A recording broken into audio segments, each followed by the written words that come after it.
সুপ্রিয় শিক্ষার্থী, গণিতের শর্টকাট টেকনিক পরিবারে আপনারা সবাইকে স্বাগতম। আশা করি সবাই ভালো আছেন। আজ আমরা আপনাদের জন্য গণিতের পরিসংখ্যান বিষয়ের প্রচুরক নিয়ে একটি সমস্যা এখানে এনেছি, যে কীভাবে শ্রেণীবিন্যস্ত উপাত্তের প্রচুরক নির্ণয় করা যায়। তো এক্ষেত্রে আপনারা দেখতে পাচ্ছেন আমাদের একটি সমস্যা দেওয়া আছে, যেখানে শ্রেণীব্যাপ্তি এবং গণসংখ্যা সম্বলিত একটি সারণী অঙ্কন করা রয়েছে। আমাদের করণীয় এই সারণী থেকে প্রচুরক নির্ণয় করা। এক্ষেত্রে আমরা প্রথমেই কি করব, শ্রেণীব্যাপ্তি এবং গণসংখ্যা সম্বলিত সারণীটি অঙ্কন করব। আমাদের উত্তরপত্রে সারণীটি অঙ্কন করার পর আমরা দেখব যে গণসংখ্যায় কোন শ্রেণীতে গণসংখ্যা সর্বাধিক। এখানে আপনারা দেখতে পাচ্ছেন গণসংখ্যা 8, 6, 15, 5, 2। তো এখানে 15 আমরা জানি 15 এখানে সবচেয়ে বড়, অর্থাৎ সর্বোচ্চ সংখ্যা 15। তো 15-র যে শ্রেণীব্যাপ্তি, এটাই আমাদের প্রচুরক সীমা, অর্থাৎ প্রচুরকের শ্রেণী সীমা। 15 আমাদের প্রচুরকতম গড় এবং এই শ্রেণীব্যাপ্তি হচ্ছে 30 থেকে 40, এটাই আমাদের প্রচুরক শ্রেণী। তো এখানে সর্বপ্রথম আমরা লিখব যে এখানে গণসংখ্যা সর্বাধিক 15 আছে, যা 30 থেকে 40 শ্রেণীতে অবস্থিত, অর্থাৎ এটি প্রচুরক শ্রেণী। যেখানে প্রচুর আছে মানে বেশি আছে, সেটাই প্রচুরক, অর্থাৎ আমাদের প্রচুরক শ্রেণী 30 থেকে 40। তো আমরা তারপর প্রচুরক নির্ণয়ের সূত্রটি বসিয়ে দেব। চলুন আমরা দেখে নিই কীভাবে সূত্রটি লেখা হয়। অতএব প্রচুরক সমান L plus F1 divided by F1 plus F2 into H। এখানে L দ্বারা কি বোঝানো হয়, F1, F2, H এগুলো দ্বারা কি বোঝানো হয়, চলুন দেখে নিই।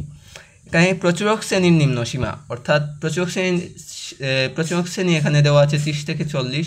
তো প্রচুরক শ্রেণীর নিম্ন সীমা, অর্থাৎ প্রচুরক শ্রেণীর শ্রেণীব্যাপ্তিতে যেটা ছোট, সেটা হয় প্রচুরক শ্রেণীর নিম্ন সীমা L সমান 30, L equal to 30। R F1, F2 দ্বারা কি বোঝানো হয়, প্রচুরক শ্রেণীর গণসংখ্যা, অর্থাৎ 15 থেকে তার পূর্ববর্তী শ্রেণীর গণসংখ্যা 6 বাদ দিলে যা হয়, এটা আমাদের F1। এই যে F1 সমান 15 বিয়োগ 6 সমান 9। আর F2 দ্বারা কি বোঝানো হয়, প্রচুরক শ্রেণীর গণসংখ্যা ও তার পরবর্তী শ্রেণীর গণসংখ্যার বিয়োগফল। প্রচুরক শ্রেণীর গণসংখ্যা থেকে তার পরবর্তী শ্রেণীর গণসংখ্যা 15 থেকে 5 বিয়োগ করলে F2 এর মান পাওয়া যায়, যা এখানে 10। আর H দ্বারা বোঝানো হয় শ্রেণীব্যাপ্তি। শ্রেণীব্যাপ্তি দ্বারা কি বুঝাই আমরা, এই যে 10 থেকে 20 পর্যন্ত মোট কতটি সংখ্যা আছে, এটাই আমাদের শ্রেণীব্যাপ্তি। 20 থেকে 30 পর্যন্ত কতটি সংখ্যা, এটাই আমাদের শ্রেণীব্যাপ্তি। এক্ষেত্রে আমাদের শ্রেণীব্যাপ্তি দেওয়া আছে 10, তবে আপনাদের ক্ষেত্রে 10 না দিয়ে 5, 7 এরকম বিভিন্ন সংখ্যা দিতে পারে। আপনারা সেটা গুনে গুনে বের করে নেবেন। তারপর এই সবগুলো মান আমরা এখানে বসিয়ে দেব। L এর জায়গায় 30, F1 এর জায়গায় 9, F2 এর জায়গায় 10, H এর জায়গায় 10। তারপর হিসাব করব, 30 যোগ 9 ভাগ 19, 9 ভাগ 19কে আমরা ক্যালকুলেটরে দিয়ে পেয়েছি 0.47, 0.47, এর সাথে 10 গুণ।